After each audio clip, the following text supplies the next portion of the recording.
Some things aren't meant to be discarded. Not broken watches, not outdated machines, not 58-year-old men with calloused hands and failing hearts. In the fading light of an old repair shop, surrounded by devices others deem worthless, a man's weathered fingers trace familiar circuits. Outside, the world rushes toward newer, shinier replacements. Inside, time moves differently, measured in second chances and borrowed time. They say you can tell everything about a person by what they choose to fix and what they leave broken, by the battles they fight and the ones they surrender, by whether they see value in what others have abandoned. When the corporate helicopter lands in a swirl of dust and promise, it brings more than opportunity, it carries a dangerous truth. Sometimes the most sophisticated breakdowns are engineered by design. Sometimes the failure points aren't random, but precisely calculated. And sometimes, the only person who can stop a catastrophic system failure is the one who understands that everything, even a human heart, deserves one last chance to work exactly as intended. The flicker of fluorescent lights cast harsh shadows across Frank Morgan's weathered hands as he delicately maneuvered the micro-soldering iron. At 58, his eyes weren't what they used to be, but decades of experience more than compensated. The iPhone's logic board before him had suffered liquid damage, another victim of a morning coffee mishap, according to its owner. Just a few more minutes. Mrs. Patel, he called over his shoulder to the anxious woman pacing near the entrance of his shop. Nearly there. Morgan's revival occupied the least desirable corner of Cascade Mall in Medford. Oregon, a once thriving shopping center, now plagued by vacant storefronts and dwindling foot traffic. The shop itself was a curious blend of past and present vintage oscilloscopes, shared shelf space with digital multimeters, while soldering stations and heat guns were meticulously organized alongside modern diagnostic equipment. A framed photo of Frank in his Intel engineering days hung slightly askew on the back wall. Beside it, a more recent picture showed his daughter Melissa in her Stanford lab coat, beaming with pride.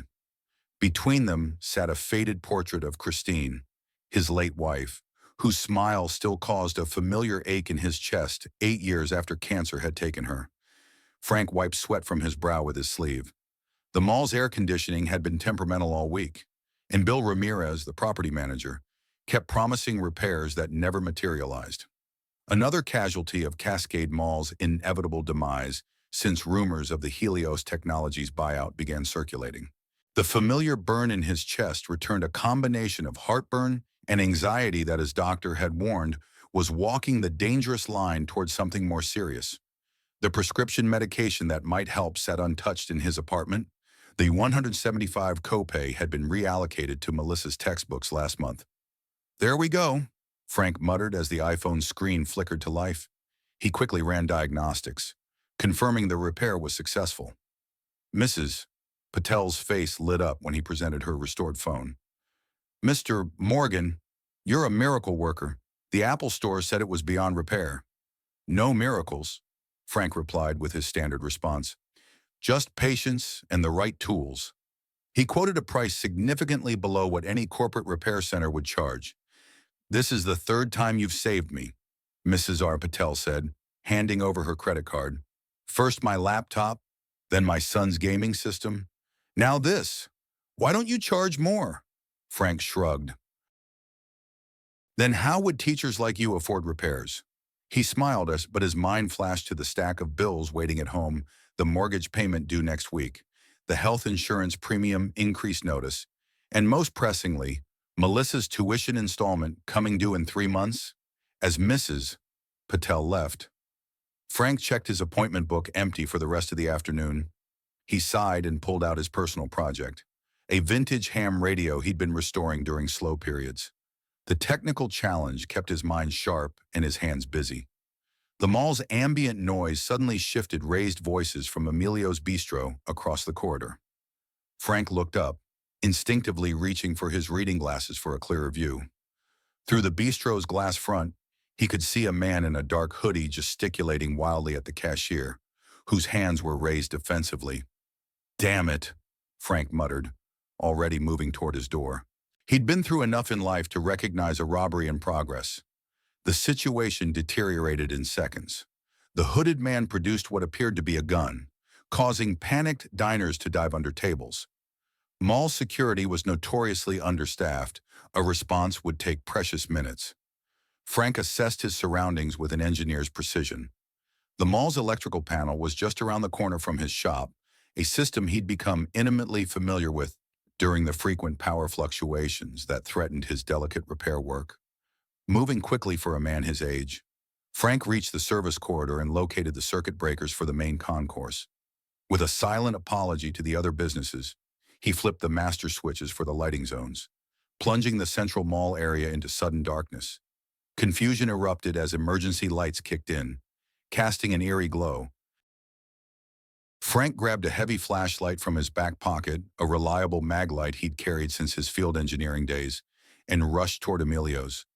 The robber, disoriented by the sudden darkness, hesitated just long enough for Frank to enter the bistro unnoticed.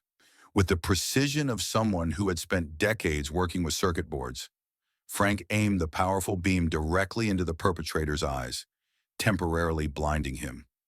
"Police, drop your weapon!" Frank shouted with an authority he didn't possess. The distraction worked. The robber turned toward the light, his arm raising instinctively to shield his eyes. From behind, Emilio himself swung a serving tray with impressive force, connecting solidly with the back of the would-be robber's head. The gun, which Frank now realized was a realistic replica, clattered to the floor as the man stumbled forward. Frank lunged, his shoulder connecting with the robber's midsection in a tackle that sent pain shooting through his aging joints. Both men crashed into a nearby table. Frank felt a sharp pain as his right hand was caught between the falling robber and the edge of a chair. The sound of approaching sirens filled the air. Someone had managed to call 911 after all. Two younger patrons helped Frank hold the struggling man down until police arrived minutes later.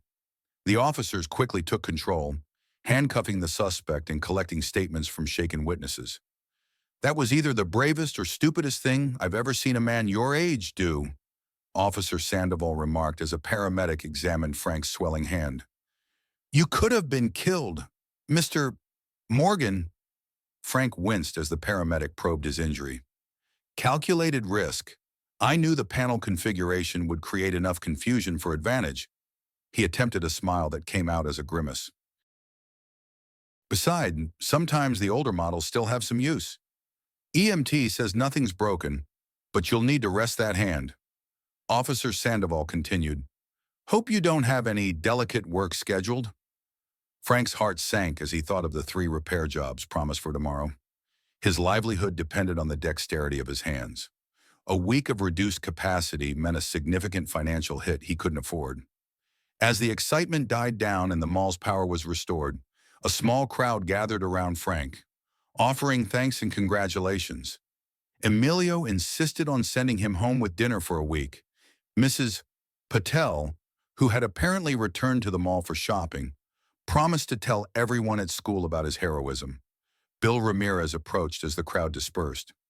"That was something else, Frank," he said, genuine admiration in his voice. "Wish it changed things." "The sale to Helios?" Frank asked. Bill nodded grimly. "Final paperwork end of the month. They're not even pretending it's anything but a teardown for that tech campus they're planning.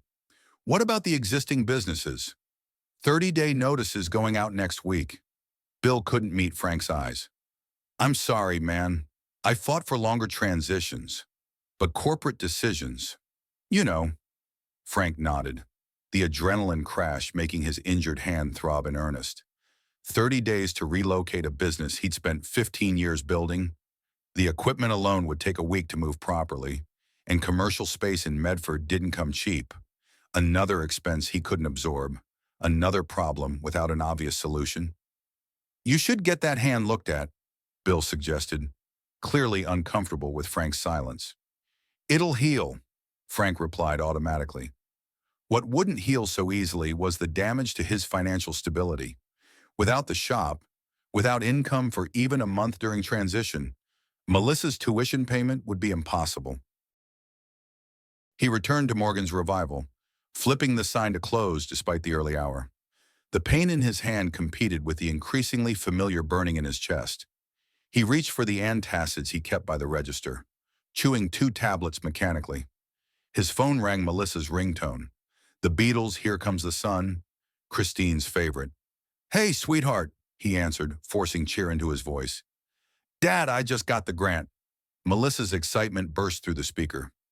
"The Westfield Foundation approved my research proposal. It's not huge, but it covers lab fees for the next semester." Pride momentarily overshadowed Frank's pain. "That's my girl. I knew they'd see how brilliant your work is." "It's all those science fair projects you helped with," she laughed. "Remember the blood circulation model with the fish tank pumps?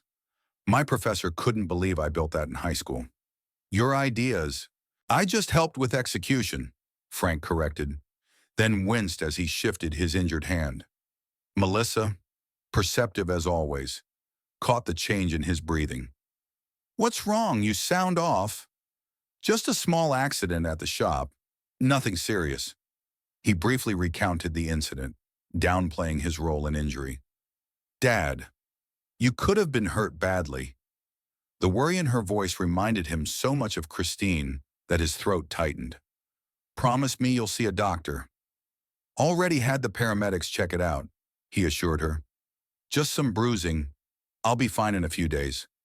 "And take your medication," she pressed. "Dr. Lawson called me, said you haven't refilled your prescription." Frank suppressed a sigh. "Doctors talk too much. Only when their patients don't listen. Dad, the prediabetes in your heart will be fine," he interrupted gently. "Today's excitement notwithstanding, I lead a pretty calm life. Now tell me more about this grant." He listened as she enthusiastically described her research project on targeted drug delivery systems, her voice animated with the passion she'd inherited from both parents. Frank had been an engineer, Christine, a biology teacher. Melissa had somehow combined both their loves into her biomedical engineering focus. What he didn't tell her was that the mall was closing, that his business would need to relocate, that the timing couldn't possibly be worse with her tuition payment looming. She had enough pressure without adding his problems. "I've got to run to lab," Melissa finally said. "Love you, Dad. Ice that hand. And take your pills." "Love you too, sweetheart. Proud of you. Always." He ended the call and sat in the quiet of his shop, surrounded by the broken devices people trusted him to restore to life. Frank Morgan fixed things. It was what he'd always done. From his earliest memories of helping his father repair the family car, to his engineering career at Intel, and now his second act as a repair shop owner, he fixed things that others deemed too old, too broken, or too much trouble. The irony wasn't lost on him that he now faced problems in his own life that seemed increasingly beyond repair. The next morning dawned with a particular cruelty reserved for days following adrenaline surges. Every joint in Frank's body protested as he eased himself out of bed. His injured hand had stiffened overnight, the bruising spreading in an impressive palette of purples and blues. His modest apartment above Rosewood Books sat 4 blocks from Cascade Mall, close enough to walk even on bad knee days. The building housed mostly retirees and a few young service workers, none of whom could afford Medford's rising rents. The landlady, Mrs. Abernathy, was a 70-year-old widow who valued quiet tenants over maximum profits, a rarity in today's market. Frank's morning routine had remained unchanged for years. Coffee first black, from a machine that had outlived its manufacturer's warranty by a decade, followed by 2 pieces of whole-grain toast concession to his doctor's warnings about blood sugar. A quick check of Melissa's latest text, usually sent while studying late, and 5 minutes with the local newspaper habit, though most news now depended on which websites he'd visited. Today's paper featured the attempted robbery, complete with a quote from Officer Sandoval calling him a local hero. Frank snorted. Heroes didn't worry about making mortgage payments or affording prescriptions. The real challenge would be managing repairs with his injured dominant hand. He had appointments scheduled people who depended on his services, often because their devices contained irreplaceable photos or data, or because they simply couldn't afford new replacements. His phone chimed with a news alert. Helios Technologies stock surges on new medical device breakthrough? Frank frowned. Helios had started as a small software company around the same time he joined Intel. Now they were a technology conglomerate with fingers in everything from consumer electronics to medical equipment. Their CEO, David Reynolds, had once been a colleague of Frank's before their paths diverged dramatically. By the time Frank reached Morgan's Revival, a small crowd had gathered outside. He recognized most of them regular customers, mall employees, even Officer Sandoval in civilian clothes. "There he is," someone called out, and spontaneous applause erupted. Embarrassment heated Frank's face. "Folks, really, it wasn't. Save it. Morgan," Emilio interrupted, stepping forward with a massive gift basket.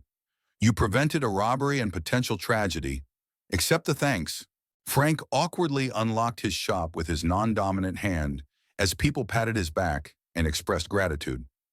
The gift basket contained specialty foods, gift cards, and most touching handmade thank you cards from the children of mall employees. Once inside, Officer Sandoval lingered. "Wanted to give you the real update," he said, voice lowered. "Guy you stopped has priors. Found real weapons in his car. This could have gone very differently." Frank absorbed this silently. "Also," Sandoval continued, "my sister's laptop. The one other repair shops quoted $600 to fix. Could you still take a look when you're feeling better?" "Bring it by tomorrow," Frank said automatically. "I should be able to manage." The day proceeded with unusual intensity. News of Frank's actions had spread, bringing curious onlookers and, thankfully, a few new customers. He worked more slowly than usual, adjusting techniques to compensate for his injured hand. Each completed repair brought satisfaction tinged with melancholy. How many more would he complete in this space that had become a second home? Late afternoon brought an unexpected visitor. Frank was hunched over a particularly challenging tablet repair when he sensed someone entering. He looked up to see a woman he didn't recognize, tall, with silver-streaked dark hair pulled back in a neat bun, wearing a tailored charcoal pantsuit that screamed corporate executive rather than mall shopper. "Morgan's Revival," she read from his sign, a slight smile curving her lips. "Fitting name." Frank straightened, automatically wiping his hands on his work apron. "Something I can help you with?" "I certainly hope so." She approached the counter, placing a sleek metal case before him. "I'm Victoria Hammond, COO of Cypress Solutions. I have something rather urgent that needs your expertise." Frank's eyebrows rose slightly. Cypress Solutions was a relatively new player in medical technology, known for innovative wearable health monitors. What their C-suite executive was doing in his humble shop was beyond puzzling. "I heard about what you did yesterday," she continued. "Quick thinking with the electrical panel, engineering background. Intel, 20 years, Frank replied, curiosity piqued. "How does a corporate executive hear about a mall incident within 24 hours? Victoria's smile widened. "I make it my business to know when someone demonstrates exceptional problem-solving under pressure." She tapped the metal case. "Particularly someone with experience in hardware engineering." She unlocked and opened the case, revealing what appeared to be a prototype medical device more sophisticated than consumer products, with custom circuitry and an unusual sensor array. "This is confidential," Victoria stated. "Part of our newest monitoring system. It malfunctioned during final testing yesterday, and our development team is baffled. The timeline for certification is extremely tight." Frank studied the device without touching it.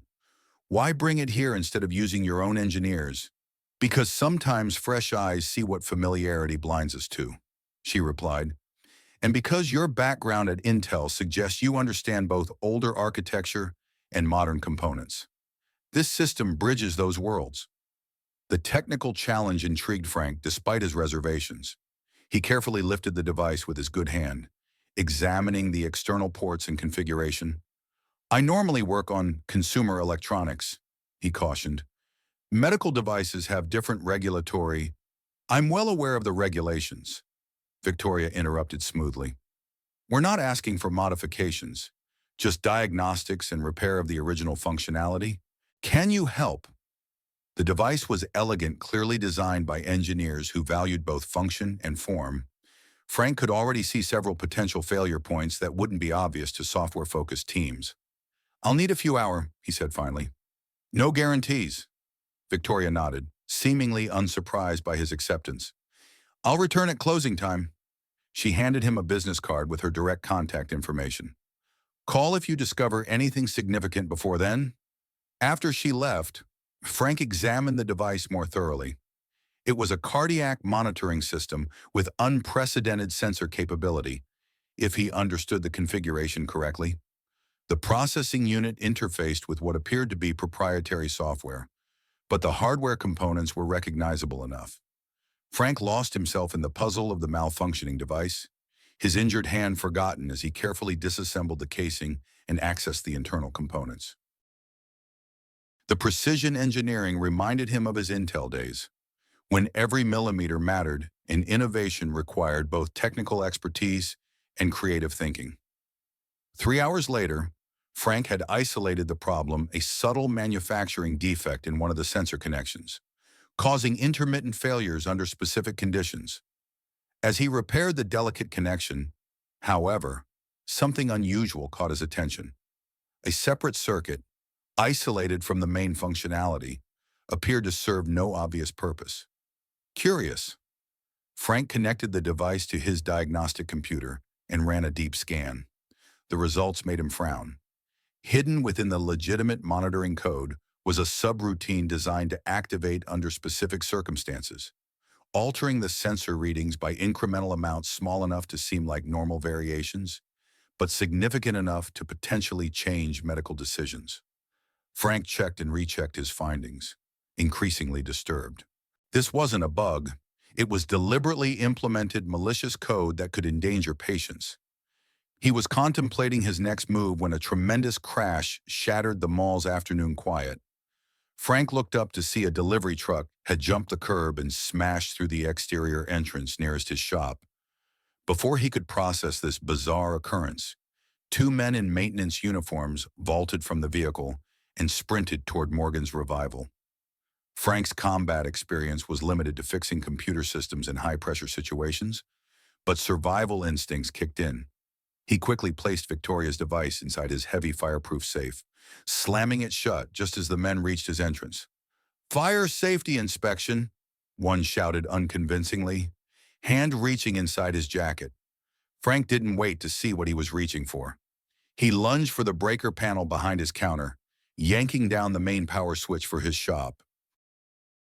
Simultaneously, he flipped the emergency sprinkler test switch, a system he'd helped Bill troubleshoot months ago. Water rained down throughout the corridor as alarms blared. The men hesitated, clearly unprepared for this development.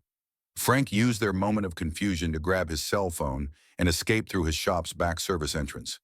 His chest burned as he ran, each breath more difficult than the last. He wasn't 20 anymore, or even 50, but adrenaline carried him to the mall's security office, where he pounded on the door until the startled guard opened it.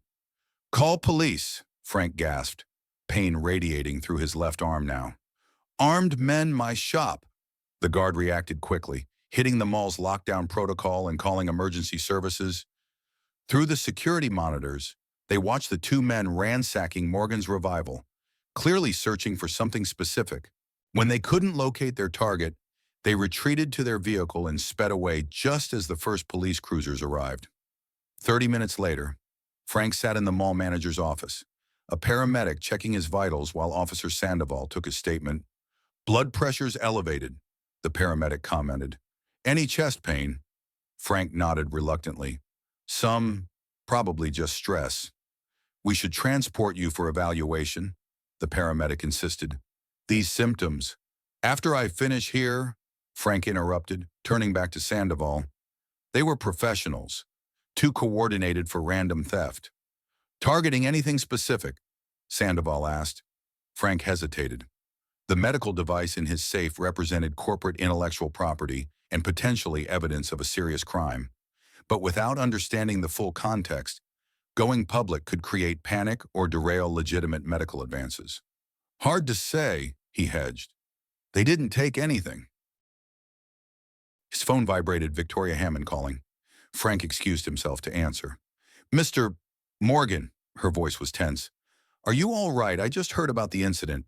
Fine, though your device nearly had some unwanted attention. A pause. It's secure. In my safe. But Ms. Hammond, we need to talk about what I found. There's something embedded in that system that shouldn't be there. Another, longer pause. Not over the phone. Can you bring it to this address? She rattled off a location across town. Now, it's important. Frank ended the call, conflicted.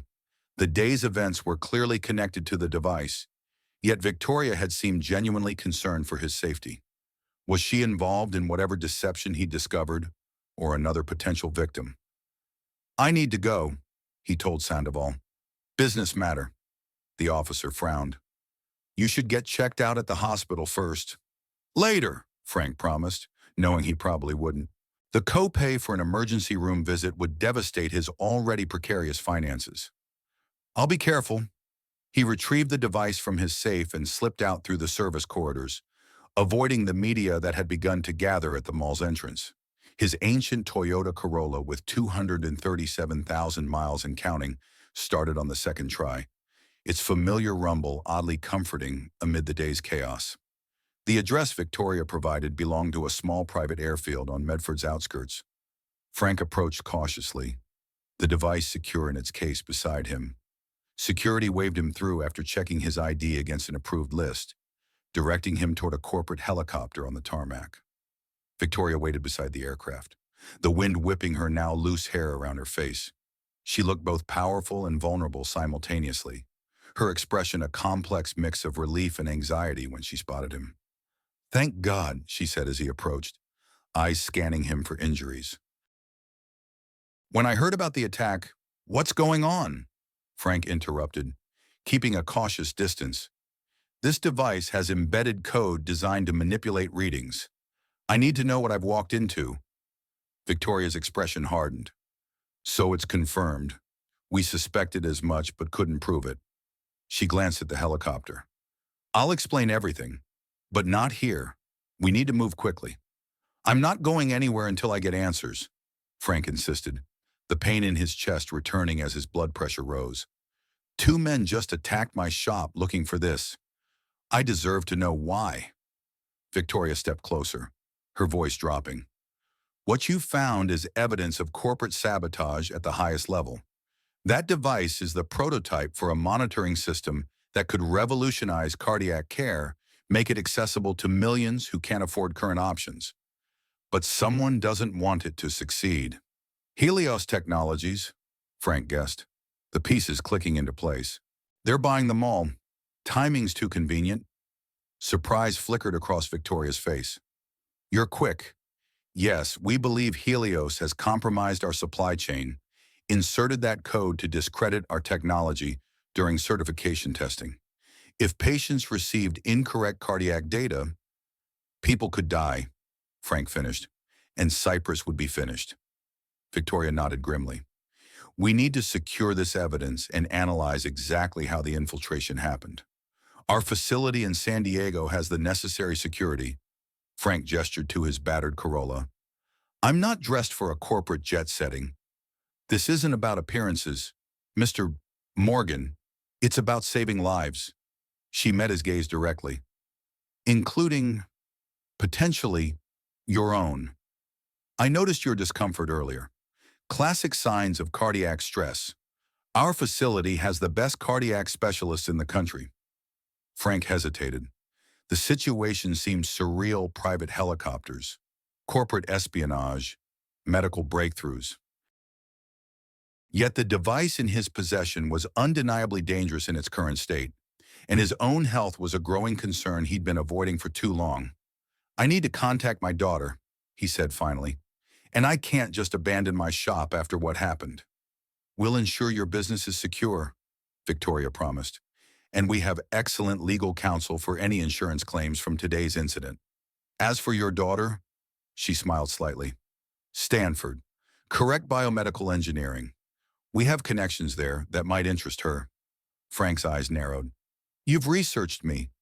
Thoroughly, Victoria admitted unapologetically.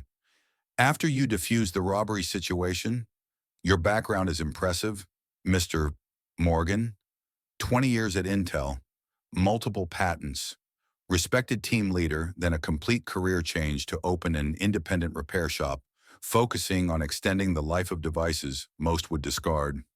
My wife's illness changed perspectives, Frank said quietly. Corporate priorities seemed less important after. Something in Victoria's expression softened. I understand more than you might think. She checked her watch. We need to decide. That device must be secured properly. And frankly, you should have a medical evaluation that isn't in the back of an ambulance. The practical engineer in Frank assessed the situation logically. The device needed expert analysis. His shop was temporarily compromised. His health was sending increasingly urgent warning signals. And if Victoria was correct about Helios, his mall location had an imminent expiration date anyway.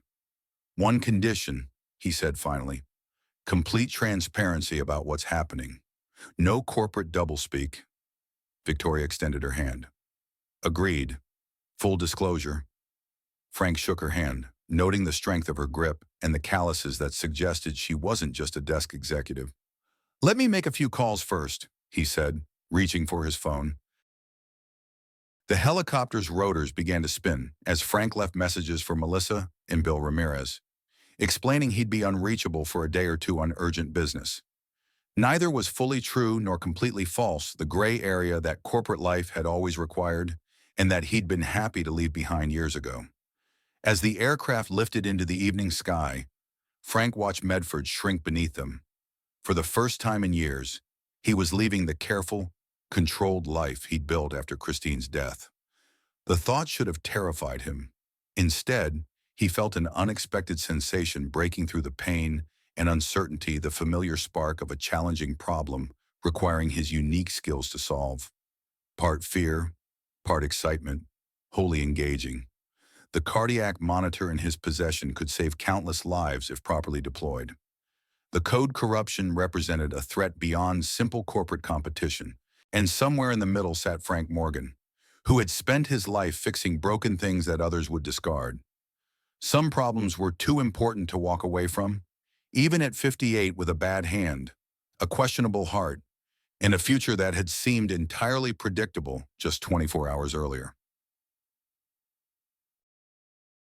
The Cypress Solutions campus in San Diego resembled a university more than a corporate headquarters. Modern buildings with extensive glass and sustainable design elements were interspersed with green spaces and outdoor meeting areas. Solar panels gleamed from every rooftop, while electric vehicle charging stations lined the parking areas. Frank had spent the helicopter flight alternating between examining the compromised device more thoroughly and answering Victoria's increasingly technical questions about his findings. Her grasp of engineering principles impressed him. She clearly wasn't just a business executive with a polished title. Now, as they walked through the secure research building, Frank noticed the reverence with which the staff greeted Victoria. Respect, certainly, but something beyond that almost familial loyalty. Our cardiac research lab, Victoria announced, using her badge to access a state-of-the-art facility where researchers in white coats worked with equipment Frank recognized as cutting edge, and some he didn't recognize at all. A tall, distinguished man with salt and pepper hair approached immediately. Victoria, thank God. When we heard about the incident, he stopped, noticing Frank. Is this him, the engineer who found the code? Dr. Alan Winters, our chief medical officer. Victoria introduced. Alan, this is Frank Morgan, former Intel, currently running an independent repair business. He not only identified the malicious code, but secured the prototype during what appears to have been a recovery attempt. Dr. Winters extended his hand to Frank. Remarkable work, Mr. Morgan. May we? He gestured to the device case. Frank relinquished the prototype, watching as Winters and a team of specialists immediately began a comprehensive analysis. Their expressions grew increasingly grave as they confirmed his findings. The alterations are subtle, a young programmer commented. They would have passed standard testing protocols, only trigger under specific heart rate patterns, resulting in what, Frank asked?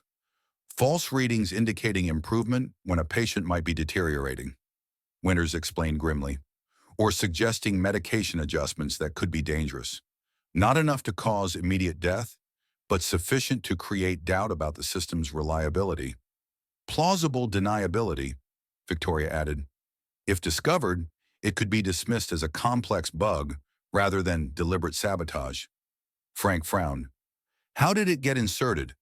This level of integration requires physical access during manufacturing.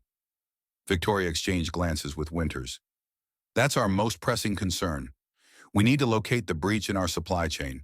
Speaking of pressing concerns, Winters interjected, giving Frank an appraising look.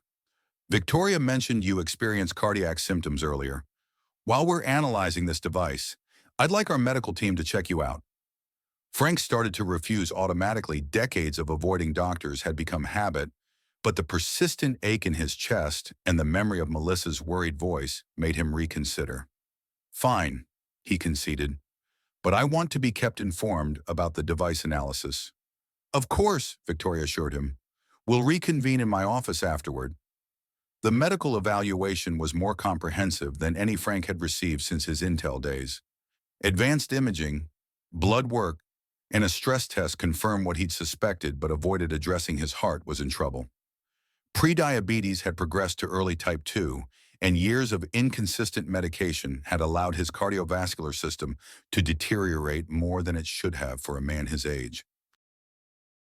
You need to start a statin immediately, the Cyprus cardiologist informed him, and your blood pressure medication dosage needs adjustment. The good news is that with proper management, these conditions are controllable.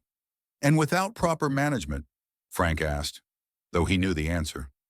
Significantly increased risk of heart attack or stroke within the next 5 years, the doctor replied frankly. Your recent symptoms suggest you're already experiencing warning signs. Frank absorbed this soberly. Christine had always handled their medical matters, scheduling appointments and ensuring prescriptions were filled. After her death, his own health had seemed inconsequential compared to supporting Melissa and maintaining some semblance of normalcy. I'll write these prescriptions, the doctor continued, but I strongly recommend you establish care with a cardiologist in Medford for ongoing management. Thank you, Frank said, accepting the prescriptions and discharge instructions. A Cyprus staff member was waiting to escort him to Victoria's office, where the analysis of the compromised device was apparently complete. Victoria's office occupied a corner of the executive floor, with floor-to-ceiling windows overlooking both the campus and the distant Pacific Ocean. Unlike typical executive spaces, hers contained workbenches and technical equipment alongside the expected desk and conference table.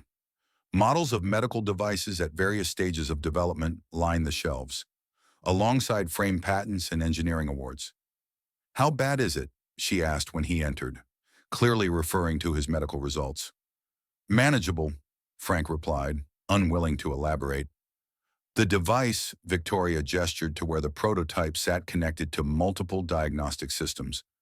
The sabotage is even more sophisticated than we initially thought.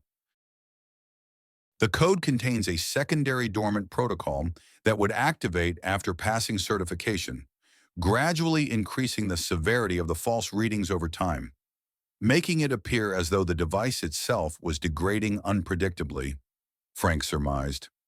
Destroying consumer confidence in the entire product line? Exactly. Victoria's expression was grim. Alan is implementing security protocols to isolate all current prototypes and examine each for similar tampering. Frank studied the diagnostic screens, his engineer's mind already cataloging potential safeguards against such infiltration. You need verification redundancies, independent checking systems that can't be accessed through the same channels as the primary code.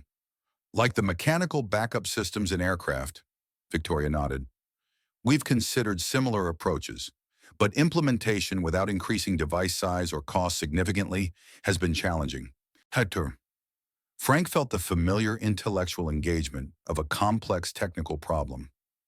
There are ways to achieve that using existing architecture. During my Intel years, we developed several lightweight verification protocols for sensitive government applications. Victoria's eyes sharpened with interest. Those aren't in the public domain. No, Frank agreed, but the principles behind them could be adapted. Before Victoria could respond, her office door opened. A younger man in an impeccably tailored suit entered without knocking, his attention fixed on a tablet in his hand. Victoria, the board is demanding answers about the certification delay. I've drafted a statement that. He looked up, noticing Frank for the first time. Who's this Marcus Chen? Meet Frank Morgan, Victoria said smoothly. Frank identified the sabotage in our cardiac prototype and helped secure it during an attempted theft. Marcus studied Frank with barely concealed skepticism, taking in his casual clothing and workman's hands.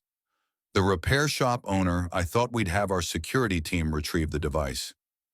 Mr. Morgan is a former Intel engineer with expertise in hardware security, Victoria corrected, a slight edge to her voice. His quick thinking prevented the prototype from falling into hostile hands. Marcus offered a thin smile that didn't reach his eyes. Of course, very grateful. However, now that our team has the device, perhaps Mr. Morgan would like transportation back to Medford. I'm sure he has repairs waiting. The dismissal was so transparent that Frank almost laughed. Instead, he maintained a neutral expression, curious to see Victoria's response.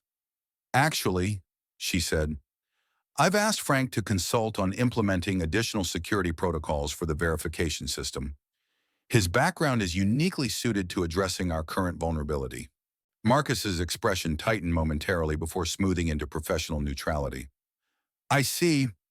Well, I'll adjust the board briefing accordingly. We'll need to discuss compensation parameters and confidentiality requirements. Already handled, Victoria replied. Standard consultant agreement, premium rate structure. After Marcus departed, Frank raised an eyebrow. That was interesting. I don't recall agreeing to a consultation role. Victoria smiled slightly.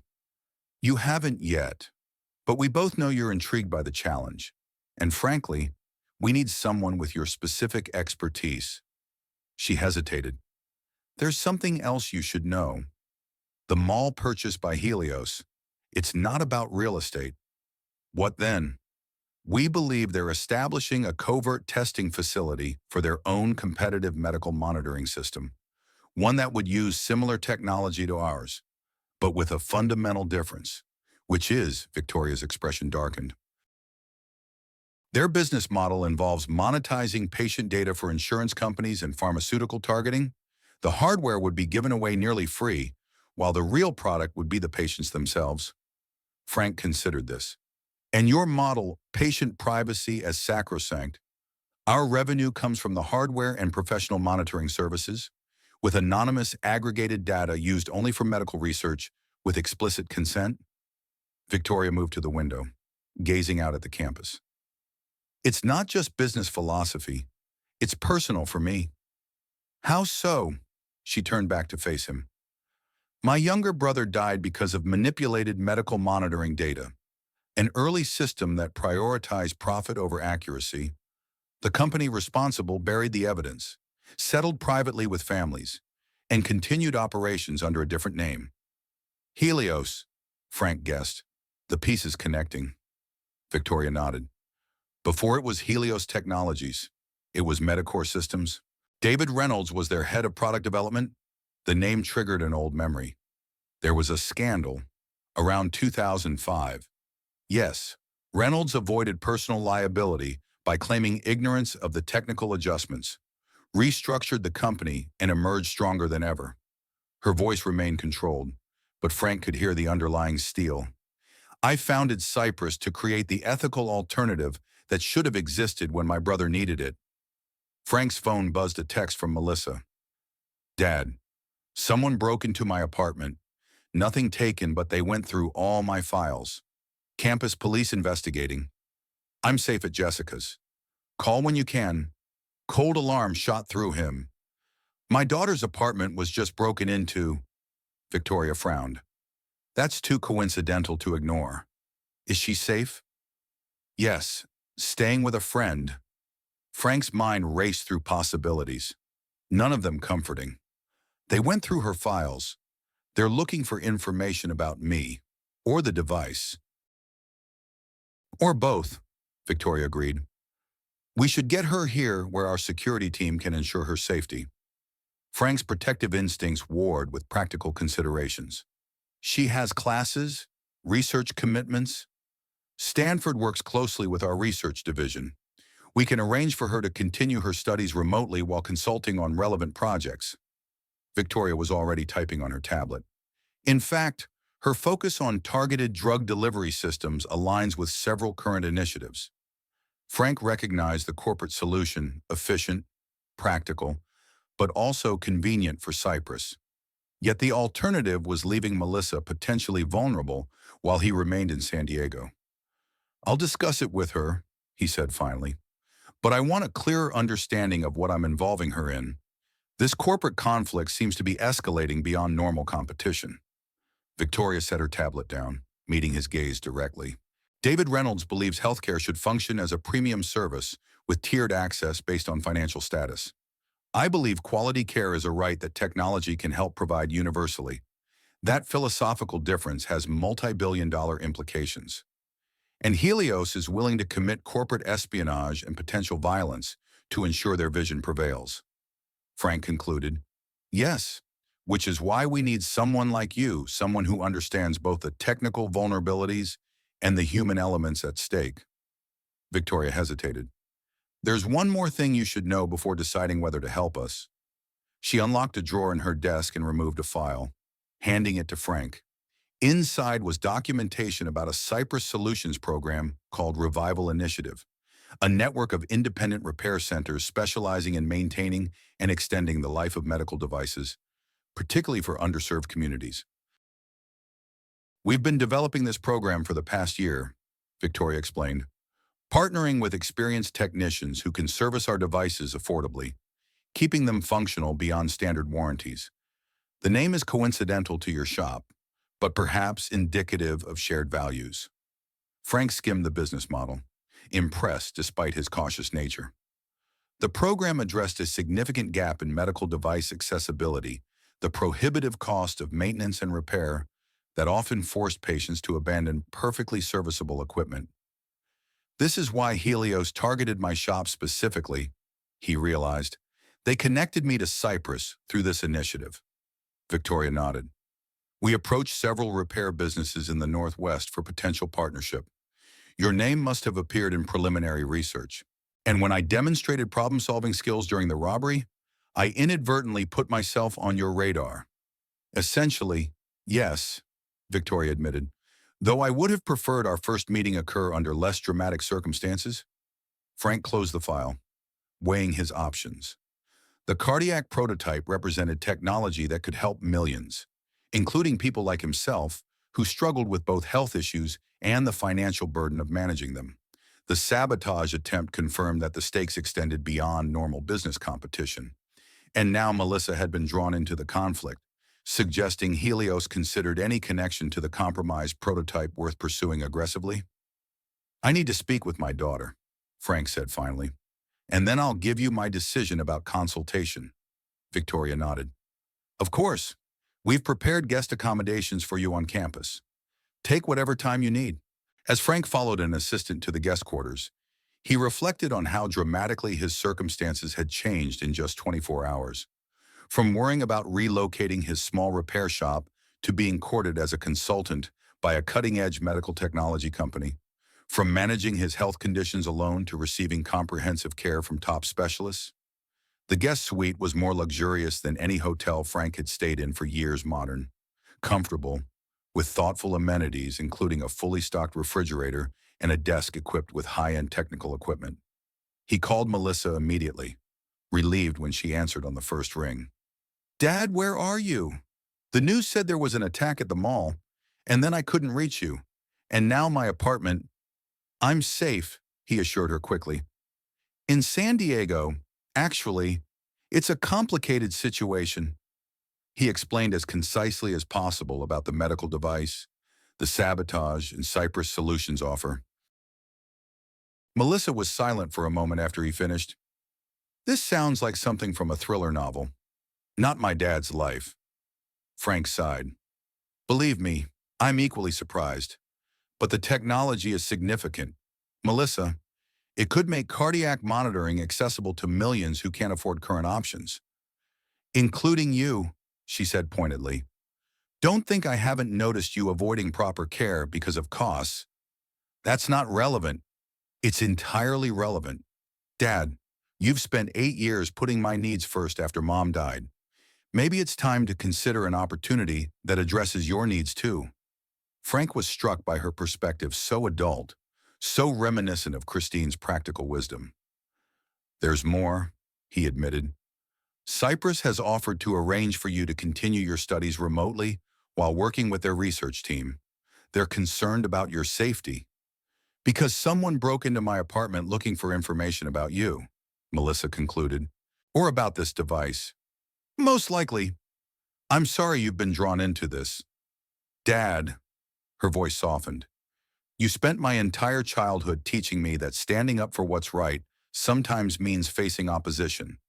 If this technology is as important as you say, and if Cyprus is truly developing it ethically, then helping them aligns perfectly with our family values. It would mean significant changes for both of us, Frank cautioned.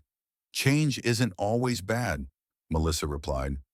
Mom used to say that sometimes life forces changes. We're too stubborn to make ourselves.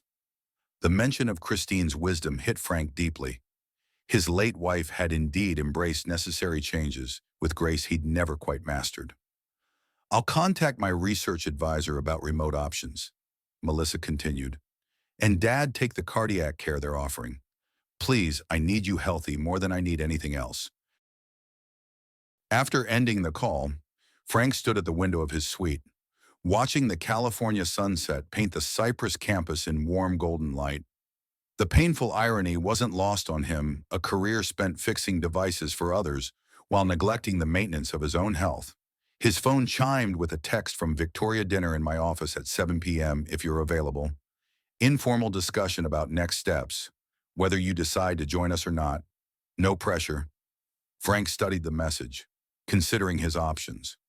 Returning to Medford meant facing a business relocation he couldn't afford, health issues he'd been avoiding, and now apparently hostile attention from a powerful corporation. Staying meant entering a corporate world he'd deliberately left behind after Christine's illness showed him how quickly priorities could change. It meant re-engaging with the politics and pressures he'd found so meaningless during her final months. Yet it also meant contributing to technology that aligned with his core values, extending the useful life of devices, making quality care accessible to more people, and standing against the disposable mentality that dominated both consumer electronics and, increasingly, human lives deemed too expensive or complicated to maintain. Frank Morgan had spent his life fixing broken things. Perhaps it was time to help build something that might prevent certain critical systems, like cardiac care, from breaking in the first place. He texted back a simple reply, I'll be there. And I have some ideas about those verification protocols. The decision felt both monumental and inevitable, like the moment years ago when he'd walked away from Intel to open Morgan's revival. A calculated risk, certainly. But sometimes the most important repairs require disassembling the entire system before rebuilding it stronger than before. The transition from independent repair shop owner to corporate consultant happened with disorienting speed. Within a week, Frank had a Cypress Solutions employee badge, a corporate apartment in La Jolla overlooking the Pacific, and a team of eager young engineers hanging on his every suggestion about security protocols for the cardiac monitoring system. Melissa arrived 3 days after Frank accepted the position, seamlessly integrated into Cypress's research division while continuing her Stanford studies remotely. The company had arranged comfortable accommodations for her in the same building as Frank's, though she maintained a careful independence that made him both proud and slightly melancholy. You don't need to check whether I've eaten dinner, Dad, she teased one evening when he texted his third reminder. I'm managing just fine. The work itself was the most intellectually engaging Frank had encountered in years. Victoria had assembled a cross-functional team that combined software developers, hardware engineers, medical specialists, and security experts. Frank's role bridged these disciplines, his decades of experience providing perspective that the predominantly younger staff lacked. "It's elegant," he told Victoria after reviewing the complete architecture of their cardiac system.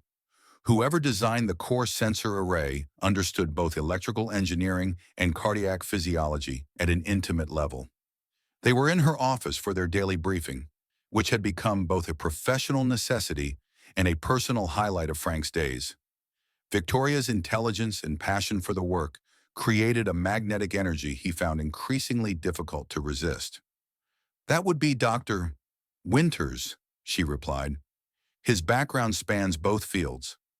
The miniaturization was his breakthrough, allowing advanced monitoring in a form factor accessible to average consumers." Frank nodded, impressed. The vulnerability wasn't in his design. It was introduced during component integration, almost certainly at the manufacturing level. He called up schematics on the conference screen. "I've identified 3 potential access points where the malicious code could have been inserted." Victoria studied the highlighted sections. "Our Malaysian facility handles 2 of these integration phases. The third happens in Austin." "I need to visit both," Frank said. The tampering was sophisticated enough that it required physical access during specific manufacturing stages. "We might find evidence on the production floor that wouldn't appear in remote diagnostics." Victoria hesitated. "Travel might not be advisable given your cardiac situation." "Dr. Winters cleared me yesterday," Frank countered. "With medication adjustments, my numbers are already improving." He didn't mention the strict diet and exercise regimen that accompanied those medications, a level of self-care he'd neglected for years. "Very well," Victoria conceded. "I'll arrange the facility visits, but I'm coming with you." Frank raised an eyebrow. "The COO doesn't typically make manufacturing inspection trips." "This isn't typical," Victoria replied. Her phone chimed with an incoming message, and her expression tightened as she read it. "Marcus has called another executive committee meeting. 3rd this week. Problem: he's challenging the resources allocated to the security enhancements you've proposed. Claims they'll delay certification unnecessarily." Frank frowned. "The verification systems are essential. Without them, we risk another sabotage attempt succeeding." "I know that," Victoria said with evident frustration. "But Marcus has the board's ear on production timelines. He's positioning himself as the pragmatic counterbalance to my supposedly excessive caution." Frank had encountered Marcus Chen frequently during his 3 weeks at Cyprus. The younger executive maintained a thin veneer of professional courtesy that barely masked his resentment of Frank's presence and influence. The antagonism seemed disproportionate to normal corporate politics. "What's his actual role here?" Frank asked. "Beyond VP of Product Development? I mean..." Victoria's lips thinned. "His father was one of our early investors. Marcus joined 2 years ago from McKinsey, bringing valuable connections but limited technical understanding." She checked her watch. "I need to prepare for this meeting. We'll continue our discussion about the facility visits tomorrow." After leaving Victoria's office, Frank made his way to the research lab where Melissa had been spending most of her time. He found her deep in conversation with Dr. Winters, animated in a way that reminded him painfully of Christine during her teaching days. "The targeted delivery mechanism could be adapted for cardiac medication," Melissa was saying. "If we modify the polymer coating to respond to specific electrical patterns, which the monitoring system could detect and trigger." Winters finished, nodding enthusiastically. "Brilliant approach. Melissa, would you draft a concept proposal? Already started?" She grinned, then noticed Frank. "Dad, perfect timing. I was going to text you about dinner." "Doctor," Winters greeted Frank warmly, "your daughter is remarkable. Frank, her perspective on our delivery systems has opened entirely new applications." Pride swelled in Frank's chest. "She's always seen connections others miss." After Winters departed, Melissa gathered her materials. The cafeteria has actual healthy options tonight. Shall we? As they walked through the campus, Frank marveled at how quickly Melissa had adapted to the corporate environment. She moved with confidence among researchers twice her age, her insights already earning respect throughout the department. You seem happy here, he observed as they selected their meals, Mediterranean options that aligned with his new cardiac diet. It's incredible, Dad, she admitted. The resources, the minds, the potential impact of the work. It's everything I hoped graduate research might eventually be. And your Stanford program, my advisor is thrilled with the arrangement, says this practical application experience will strengthen my thesis significantly. She hesitated. What about you? Are you happy here? Frank considered the question thoughtfully. Engaged, he said finally. Challenged in ways I haven't been in years. The work matters. And Victoria? Melissa asked with studied casualness. Frank nearly choked on his water. What about her dad? Melissa rolled her eyes. I have functioning eyeballs. You light up when she enters a room, and she finds reasons to consult you on matters clearly outside your designated role. We're colleagues with mutual respect, Frank insisted, feeling heat rise in his face. Mm-hmm, Melissa hummed skeptically. Just like you and Mom were just lab partners, according to that story Grandma loves telling. Before Frank could formulate a suitable denial, his phone buzzed with an urgent message from the security team. A moment later, Melissa's phone chimed with the same alert. Campus lockdown procedure initiated.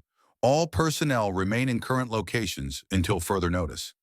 Frank immediately texted Victoria but received no response. Security officers appeared at the cafeteria entrances, professionally calm, but clearly on high alert. What's happening? Melissa asked quietly.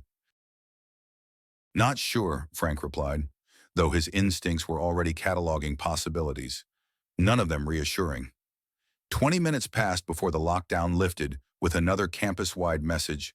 Security situation resolved. Normal operations resumed. Designated personnel report to conference room A. Frank's badge vibrated, identifying him as one of those designated personnel. He glanced at Melissa, reluctant to leave her. Go, she urged. I'll head back to the research lab. Dr. Winters will want to secure our prototypes. Conference Room A had been transformed into an impromptu crisis center. Security footage played on multiple screens, showing what appeared to be a sophisticated breach attempt at the main research building. Victoria stood at the center, directing various response teams with composed efficiency. She noticed Frank and motioned him over. We had visitors, she said grimly. 2 teams, coordinated attack, one at the main entrance as distraction, another attempting access through the mechanical systems. Successful? No, but closer than I'm comfortable with. She nodded toward a screen showing a captured device. They left this behind. Frank examined the image, a small but sophisticated signal interceptor designed to breach wireless security protocols.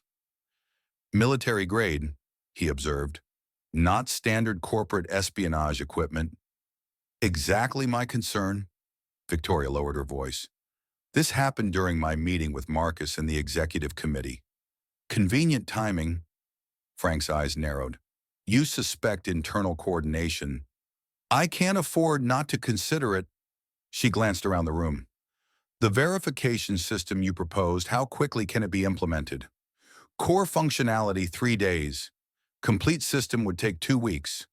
Start immediately. Use whatever resources you need.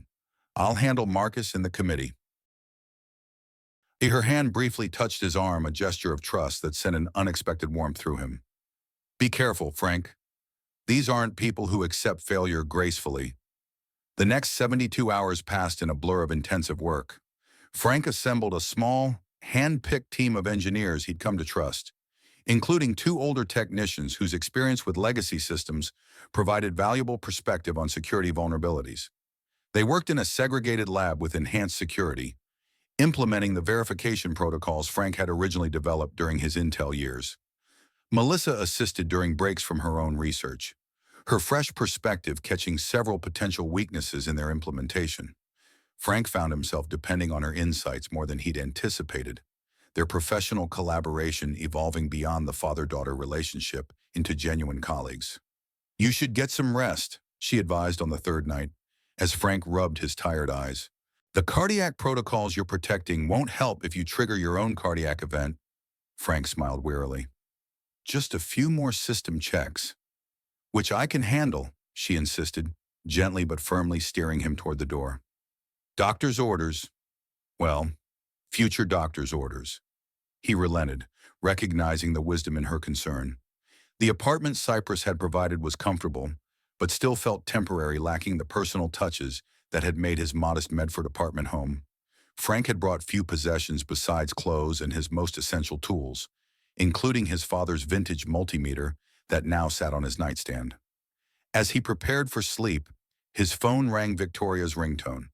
Despite the late hour, he answered immediately. "We have a problem," she said without preamble. "Marcus has convinced the board to accelerate the certification timeline. They're overriding my security concerns." Frank sat on the edge of his bed. "They can't certify without completed verification protocols. It would be negligent. They're planning to submit the original system architecture without your enhancements, claiming the sabotage was an isolated incident adequately addressed through supply chain adjustments." "That's dangerously short-sighted," Frank protested. "Without verification redundancy, the system remains vulnerable." "I know." Victoria's frustration was evident. Marcus presented financial projections showing significant revenue loss for each month of delay. The board prioritized market position over absolute security. Frank considered the implications. "We need to document our objections formally. Create a record that these concerns were raised and dismissed." "Already done," Victoria confirmed. "But there's more. The Malaysia and Austin visits we planned canceled by executive order." That detail triggered Frank's suspicions. "Someone doesn't want us examining the manufacturing facilities too closely." "I thought exactly." Victoria paused. "Frank, I hate to ask this given your health considerations, but when do we leave?" he interrupted. "Already mentally planning. Tomorrow night, unofficial capacity. I've arranged discreet transportation." Her voice softened slightly. "It's asking a lot. These are exactly the kinds of situations your doctor warned against." "Some things matter more than personal risk," Frank replied. "This technology will help millions manage conditions like mine. I can handle a little travel stress." After ending the call, Frank lay awake contemplating the evolving situation. His instincts as both an engineer and a businessman suggested that Marcus's interference went beyond normal corporate ambition. The accelerated timeline, the canceled facility inspections, the convenient security breach all pointed to coordination with external interests. Helios Technologies, almost certainly, but proving that connection would require evidence they didn't yet have. Frank's chest tightened with a now familiar pressure, not cardiac distress this time, but the weight of responsibility. The monitoring system's integrity affected far more than corporate profits. If compromised devices reach patients, lives would be at risk, including, potentially, his own. As someone who would benefit from exactly this technology, he reached for his father's multimeter on the nightstand, the smooth brass fittings cool against his palm. His father had taught him that the most important repairs were often the ones that prevented failures before they occurred. Preventative maintenance, he'd called it, addressing vulnerabilities before they became catastrophic breakdowns. The verification system Frank had designed represented exactly that philosophy, not merely fixing what was broken, but ensuring critical systems remained reliable under adverse conditions. With that thought providing clarity, Frank finally drifted into sleep, the multimeter still clasped in his hand like a talisman. The unofficial trip to Cyprus's manufacturing facilities began with a private flight to Malaysia that Victoria arranged through personal connections rather than corporate channels. They traveled under the pretense of a standard supply chain review, with documentation that would withstand casual scrutiny. "Marcus is in New York meeting with investors," Victoria explained during the flight. "We have approximately 72 hours before he realizes we've gone against the executive directive." Frank nodded, reviewing the facility schematics on his tablet. I've identified the most likely integration points for the sabotage. We'll need access to production logs and component tracking systems. Victoria studied him with concern. How are you feeling, honestly? I'm fine, Frank replied automatically, then amended when she raised a skeptical eyebrow. Some fatigue. Nothing concerning. The truth was more complicated. The medication adjustments had stabilized his cardiac symptoms, but the stress and travel had brought back the persistent pressure in his chest. He doubled his monitoring using a consumer-grade device Cyprus had provided, but hadn't shared the data with Victoria. The mission was too important for personal distractions. The Malaysian facility impressed even Frank's experienced eye, a marvel of precision manufacturing spread across a campus nearly as large as Cyprus's San Diego headquarters. The local management team welcomed them with appropriate deference to Victoria's position, though Frank noted curious glances at his presence. Mr. Morgan is conducting a specialized technical review, Victoria explained smoothly. He'll need unrestricted access to the cardiac component integration areas. The facility tour proceeded efficiently until they reached the clean room environments where the most sensitive components were assembled. The production manager, a competent woman named Dr. Lin, hesitated before the security entrance. I apologize, Ms. Hammond, but I've just received notification that this area requires special clearance for visitors, even for executives. Victoria frowned. That's a new protocol. Who authorized it? Directive came through yesterday from San Diego, signed by Mr. Chen. Frank and Victoria exchanged glances. Confirmation of their suspicions? Marcus had anticipated their move. Dr. Lin, Frank said carefully, we're investigating a critical quality control issue that affects patient safety. I understand protocol restrictions, but this review is necessary to prevent potential harm. Dr. Lin appeared genuinely conflicted. I would need override authorization from someone with appropriate security level. Victoria stepped aside, making a phone call that Frank couldn't hear. When she returned, her expression was resolute. Dr. Winters has provided emergency medical safety override. Authorization code being sent to your security system now. Within minutes, they were granted access to the restricted clean room environments. Frank worked methodically, examining production equipment, reviewing component handling procedures, and accessing machine logs while Victoria engaged management in detailed discussions that kept them distracted. 3 hours into the inspection, Frank discovered the first anomaly, a maintenance record showing unscheduled system access during off-production hours, authenticated with credentials belonging to an employee who had been on medical leave at the time. Here, he showed Victoria when they had a private moment, 6 separate instances over 3 months, always during shift changes, always accessing the same integration systems. Victoria studied the logs. Can you determine what changes were made during these access periods? Not directly. The system only shows authentication events, not specific actions. Frank considered the pattern. But the timing aligns perfectly with our production schedule for the compromised components. We need to identify who used these credentials, Victoria said. Further investigation revealed security footage had been routinely purged for the relevant periods, another red flag. By the end of their first day in Malaysia, they had established a clear pattern of unauthorized access, but couldn't yet connect it directly to Helios or to Marcus. Their hotel accommodations reflected the unofficial nature of the trip, a modest business hotel, rather than the luxury properties Cyprus typically arranged for executives. Frank found the normalcy refreshing, a return to the practical sensibility he'd maintained in his repair shop days. They convened in Victoria's suite that evening, ordering room service while consolidating their findings. The close quarters created an intimacy that transcended their professional relationship, especially as the hours grew late and the conversation occasionally drifted from security vulnerabilities to personal histories. Why did you leave Intel? Victoria asked as they reviewed footage from the manufacturing floor.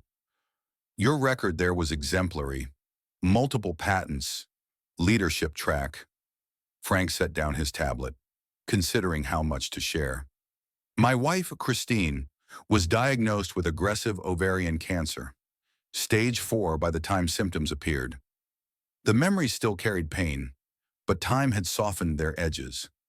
The corporate response was technically support of good insurance, official leave policies, but the underlying message was clear: career advancement required unwavering commitment regardless of personal circumstances.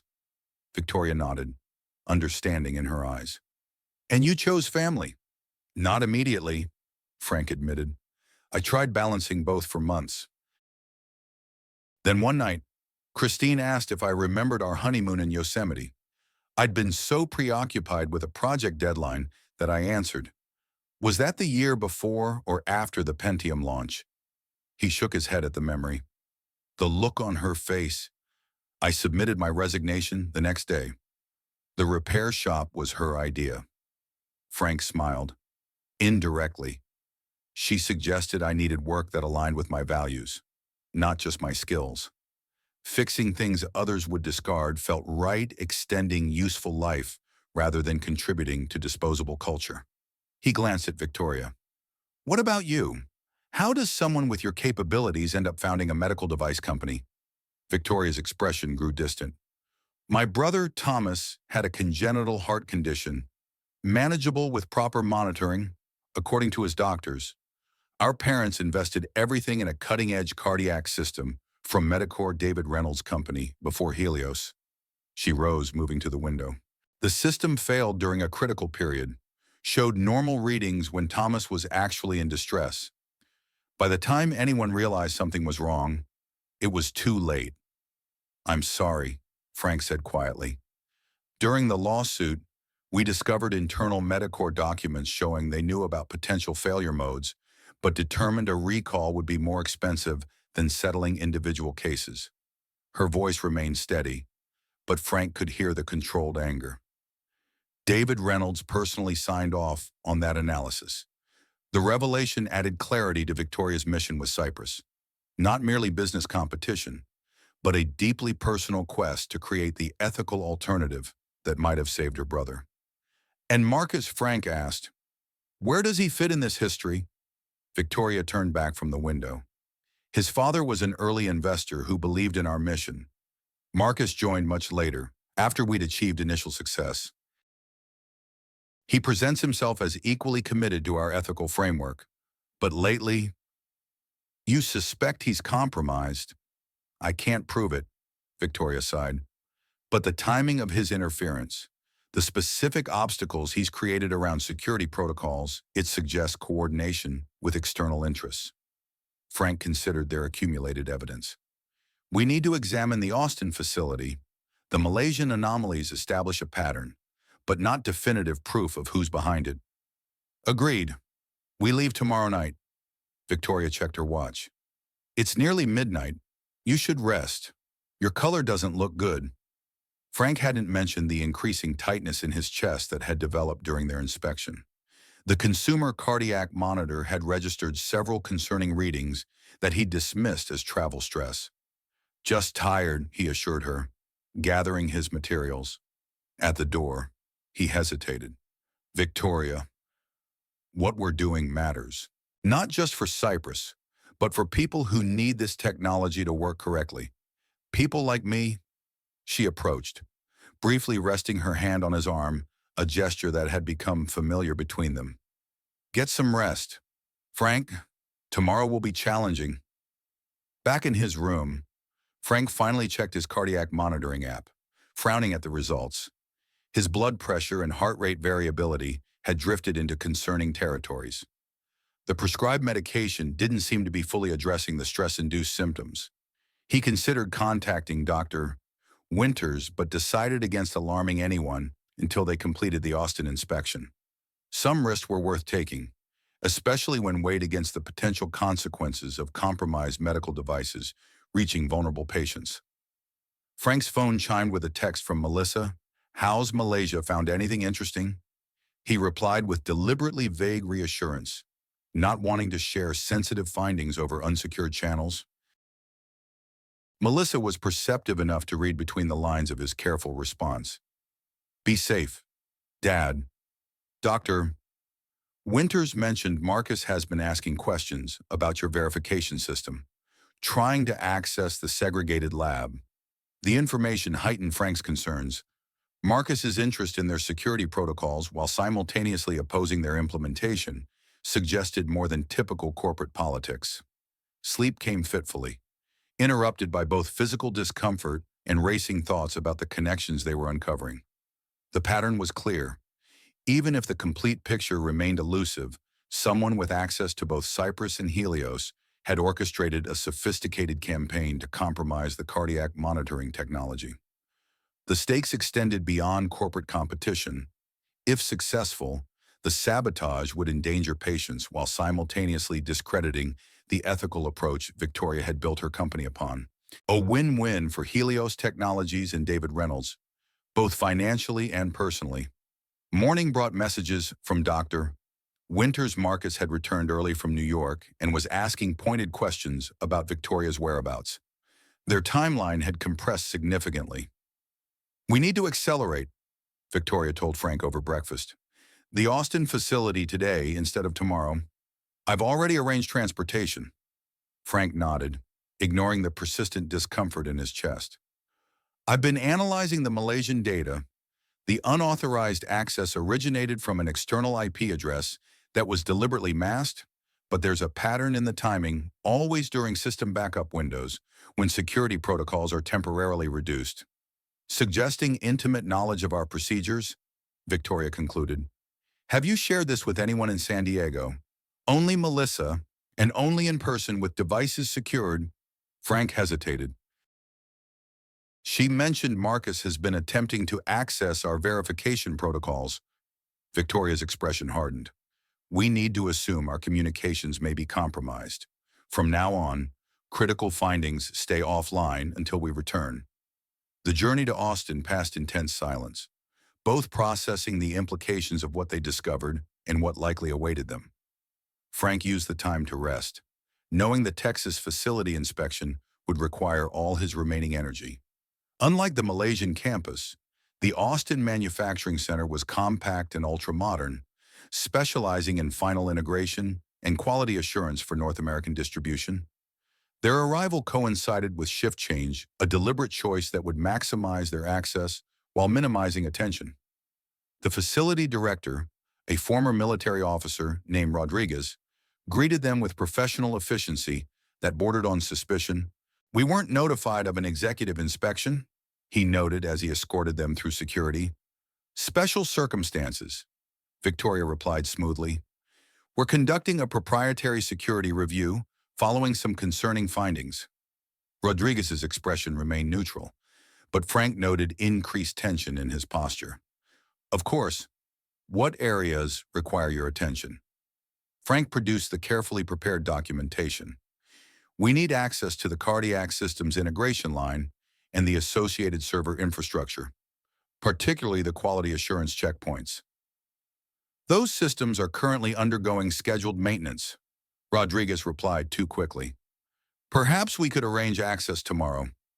"That won't be necessary," Victoria countered. "Maintenance activities are exactly what we need to observe."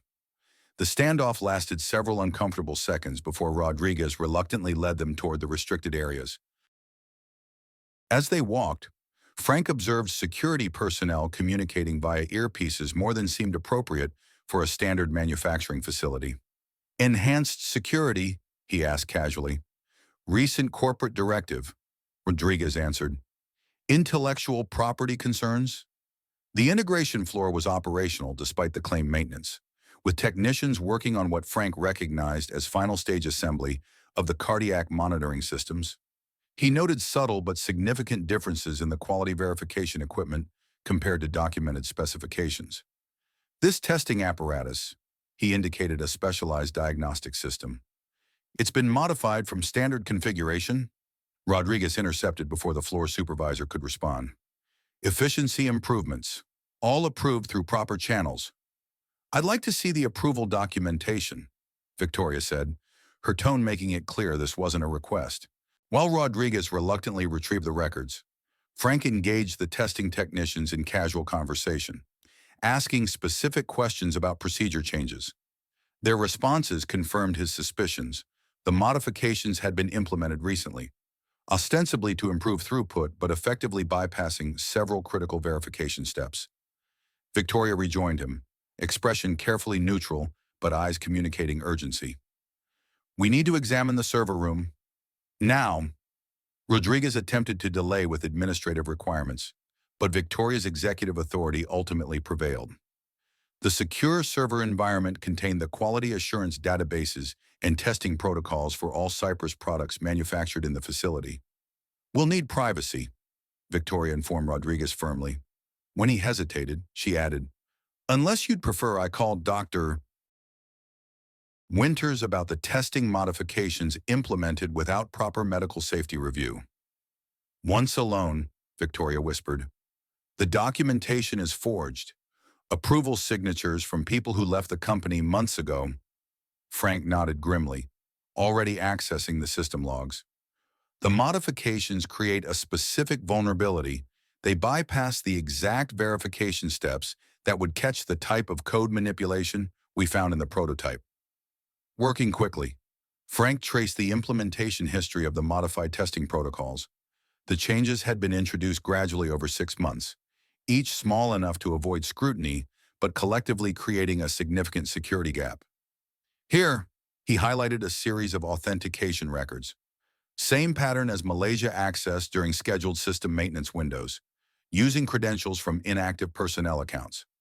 Victoria studied the evidence. "Can you determine where the access originated?" Frank dug deeper into the network logs, following digital breadcrumbs through layers of intentional obfuscation. After 20 tense minutes, he located a critical connection. External access routed through a VPN service, but they made one mistake. He displayed the findings. They connected directly to Cypress headquarters immediately afterward, using the same masked connection.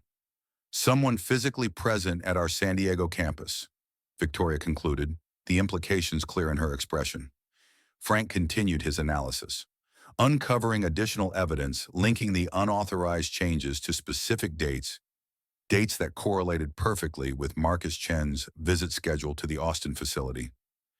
"It's circumstantial," Frank cautioned, "sophisticated enough that it could have been deliberately constructed to implicate him." Combined with the Malaysian evidence and his interference with our security protocols, it creates a compelling pattern. Victoria checked her watch. "We've been here too long. Rodriguez will be getting nervous." As if summoned by her words, the server room door opened. Instead of Rodriguez, 3 security personnel entered, their stance unmistakably aggressive. "Ms. Hammond, Mr. Morgan," the lead guard announced. "We've been instructed to escort you from the premises immediately. Please surrender any electronic devices before departing." Victoria straightened to her full height, executive authority radiating from her posture. "Under whose authority?" "Direct order from Marcus Chen, acting on behalf of the Cypress Board. You are both suspended pending investigation for unauthorized access to proprietary systems." Frank had anticipated this possibility and had already transferred their critical findings to an encrypted storage device disguised as a standard cardiac monitor, the consumer version he'd been using to track his own health metrics. He discreetly pocketed it while Victoria engaged the security team in procedural arguments. "This is outrageous," she declared, playing her role perfectly. "I am the chief operating officer of this company. Mr. Chen has no authority to suspend me." The distraction worked. While attention focused on Victoria, Frank completed the transfer and disconnected from the servers, leaving no trace of their investigation. They were escorted from the facility with minimal courtesy, their corporate devices confiscated and access credentials suspended. Once alone in their rental car, Victoria's composed facade cracked slightly. "That was faster than expected. Marcus must have been monitoring facility access logs." Frank nodded, producing the disguised storage device. "We have what we need. The question is how to use it securely. If Marcus has compromised our communications, we can't return to San Diego directly," Victoria concluded. "They'll be waiting." Frank considered their options, the pressure in his chest intensifying with each passing minute. The stress of the confrontation had exacerbated his cardiac symptoms, creating a concerning tightness that he could no longer ignore. We need a secure location to analyze the data and contact trustworthy allies, he said, trying to keep his voice steady despite increasing discomfort. And I might need medical attention soon? Victoria's attention snapped to him, really seeing his condition for the first time. Frank, why didn't you say something? How bad is it? Manageable, he insisted, though his pallor and shallow breathing suggested otherwise. But I shouldn't fly commercial in this condition. Victoria made an immediate decision. My family has a ranch outside Austin, private, secure, with medical equipment because of my brother's history. We can go there. Contact Dr. Winters through channels Marcus won't monitor. As Victoria drove, Frank focused on controlling his breathing and reviewing their evidence mentally. The pieces had aligned into a clear picture. Marcus Chen had been systematically compromising Cyprus's cardiac monitoring technology, creating vulnerabilities that matched exactly the type of manipulation they discovered in the prototype. The coordination with Helios remained circumstantial but logical. Marcus's actions served David Reynolds' interests, perfectly undermining a competing technology while potentially discrediting Victoria's ethical approach to medical devices. What remained unclear was Marcus's motivation. Financial gain seemed obvious, but the methodical, personal nature of the sabotage suggested something deeper. A grudge, perhaps, or ideological alignment with Reynolds' approach to healthcare as a tiered service based on financial status. Almost there, Victoria announced as they turned onto a private road winding through Texas Hill Country. The property that emerged was substantial, but understated a modernized ranch house surrounded by carefully maintained grounds.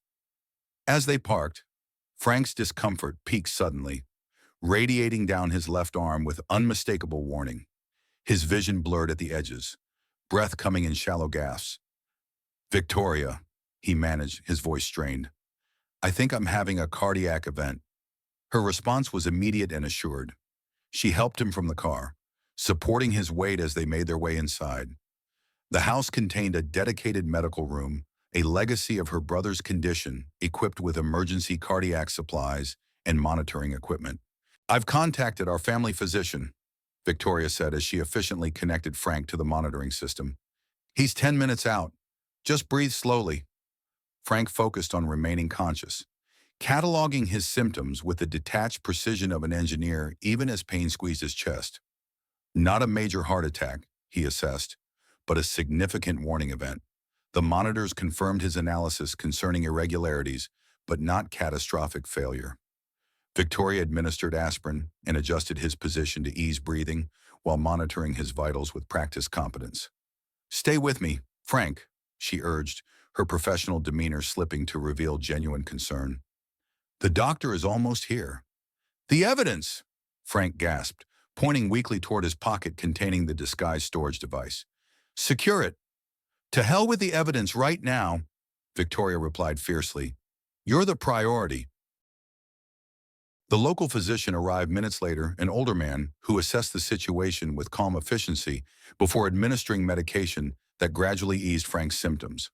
The diagnosis confirmed what Frank had suspected, a minor heart attack triggered by stress and underlying conditions. You need proper hospital evaluation, the doctor advised, but moving you right now would be unwise. Your rhythm is stabilizing with medication. Better to monitor overnight before transport. After the doctor departed, promising to return in the morning, Victoria settled into a chair beside Frank's bed. The medical emergency had pushed corporate intrigue temporarily aside, creating an unexpected moment of genuine human connection. You knew you were at risk, she said quietly. Yet you continued the investigation. Frank managed a weak smile. Some things matter more than personal caution. Not to me, Victoria replied with unexpected intensity. Not right now. She took his hand, her grip firm and warm. The company, the technology, even my vendetta against Reynolds, none of it justifies losing you. The unguarded admission hung between them, profound in its simplicity. Frank squeezed her hand gently, words unnecessary in the moment of shared vulnerability. As medication eased his pain and the monitoring equipment confirmed stabilizing vitals, Frank's thoughts drifted to patterns of breakdown and repair in devices, in systems, in lives. His cardiac event represented both a failure and an opportunity, a warning that demanded attention, but also a chance to implement better protocols before catastrophic breakdown occurred. Much like the verification systems he designed for Cypress's technology, much like the evidence they'd gathered about Marcus's sabotage, sometimes systems needed to approach failure before their vulnerabilities could be fully understood and addressed. Rest, Victoria urged softly. Tomorrow we contact Dr. Winters through secure channels, figure out our next steps. Frank nodded, letting necessary healing take precedence over immediate action. The evidence was secure, his condition stabilizing, their alliance stronger than ever. Whatever confrontation awaited in San Diego could wait until he had regained enough strength to face it effectively. As he drifted towards sleep, Frank's last conscious thought was of Melissa, how proud she'd be of his finally prioritizing his health, even if circumstances had forced the issue rather than wisdom prevailing on its own. Some repairs, after all, required a breakdown serious enough to demand attention, even for someone who had spent his life fixing everything except himself. The setting sun cast long shadows across the Cypress Solutions campus, where a vintage multimeter now sits beside cutting-edge cardiac monitors in Frank Morgan's new office. The brass fittings gleamed dully in the fading light, a reminder of different times, different values, different chances taken. They say the most important repairs are the ones you never have to make the vulnerabilities addressed before catastrophic failure, the weaknesses strengthened before breaking points are reached. Frank learned this truth twice, once through the devices he rescued, and again through the heart that nearly failed him. Victoria stands in the doorway, silver streaking her dark hair like circuit lines on a motherboard. Their shared battle has left scars, visible and invisible. A corporate giant humbled, a saboteur exposed, a technology that will save millions now protected by the wisdom of a man who once fixed toasters in a forgotten mall corner. Some say second chances are merely sentimentality in a world rushing toward the new and disposable. But in the quiet moments between heartbeats, in the spaces where life's most crucial connections are made, the truth whispers differently.